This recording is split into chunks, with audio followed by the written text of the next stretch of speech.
I will give one incident. This is all of you who have assembled here, all of you.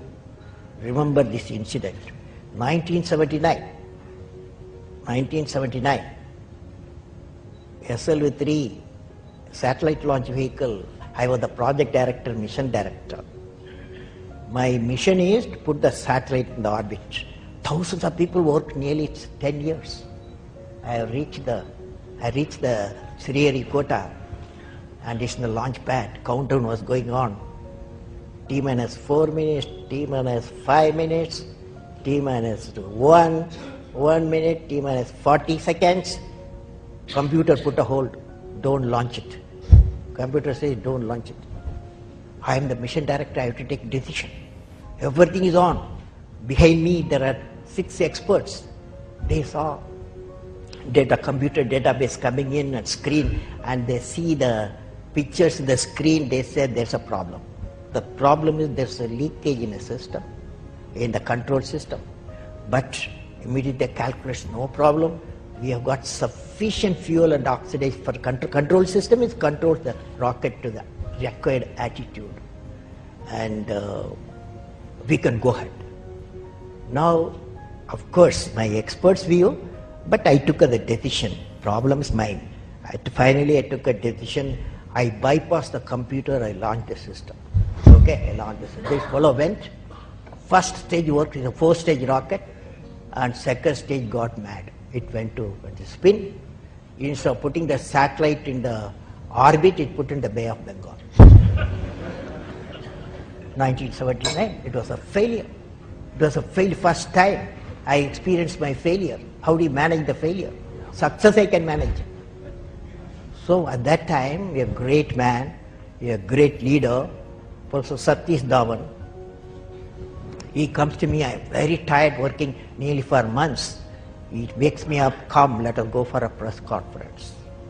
Press is meeting there, like this number of people, world press, with photos, this and that, all the gadgets they are there. I was really frightened, I will be the culprit. Because I am the project director, mission director.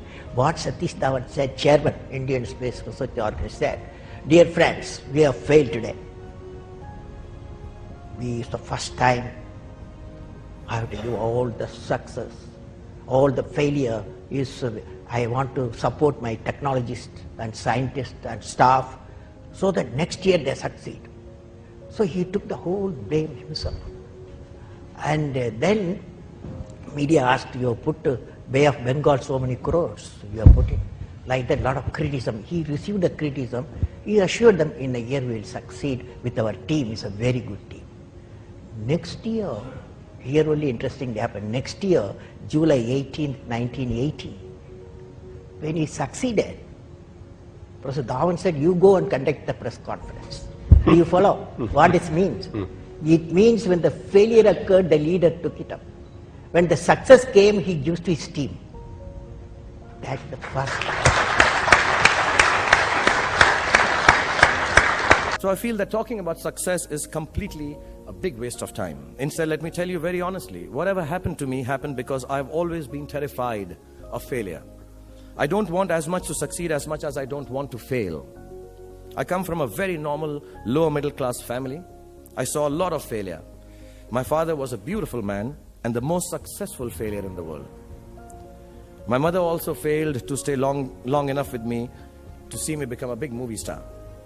We were quite poor actually, and let me tell you, poverty is not an ennobling experience at all. Poverty entails fear and stress and sometimes depression. I watched my parents go through this several times. At an early age after my parents died, I equated poverty with failure. I just didn't want to be poor. So when I got a chance to act in films, it wasn't out of any creative desire, I say this honestly. It was purely out of the fear of failure and poverty. Most of the films I signed were discards of better known actors, and the producers could not find anyone else to do them. I did them all to make sure that I was working to avoid unemployment. The timing or something was right. I worked very hard. There were other people around it. And I became a big star. The films became big hits. Which means sometimes our success is not the direct result of our actions. And let nobody tell you that. Success sometimes just happens. Really.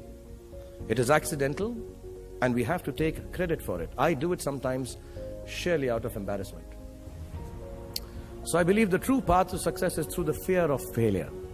If you aren't scared enough of failing, you're unlikely to succeed. It's not pleasant to fail, it's tough. All of us experience it. You will too if you haven't already. So use it to succeed. How I've done is, a few points I'd like to say, and then I'll end this monologue.